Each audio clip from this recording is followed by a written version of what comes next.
In nome del popolo italiano, la Corte dei Conti, sezione regionale di controllo per il Veneto, parifica il rendiconto generale della Regione del Veneto per l'esercizio 2023. Dal punto di vista economico e finanziario è una regione in ottima salute, ha disponibilità economiche che non hanno altre regioni, ha difficoltà come tutte le altre regioni, come tutto il paese sostanzialmente. A Venezia la Corte dei Conti ha parificato il rendiconto finanziario del 2023 della Regione, presente Luca Zaia e diversi esponenti della Giunta.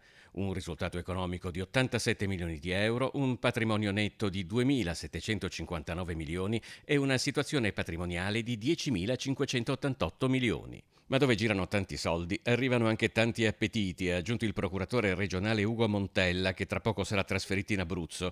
Appetiti di criminalità organizzata. Noi abbiamo visto una esplosione delle truffe, soprattutto nell'ambito dei bonus vari, nell'ambito del PNRR, quindi truffe strutturate, non il piccolo truffatore, ma parliamo di truffe milionarie dove le indagini diventano complesse e questo è un percorso da attenzionare. Alla Corte dei Conti si parla anche di opere viarie per le Olimpiadi e di consumo del suolo, ma preoccupano anche i nuovi problemi all'orizzonte, a partire da quel taglio di 85 milioni di euro in 5 anni deciso dal governo agli oltre 500 comuni del Veneto. Cercheremo di capire poi alla fine se accadrà questo. Intanto c'è questo annuncio, dopodiché dagli annunci arrivare proprio alla fase esecutiva abbiamo capito che in questo paese gli annunci servono anche per iniziare un dibattito. Poi non sono io a seguire questa partita, è una partita nazionale e leggo anch'io notizie rispetto a questo.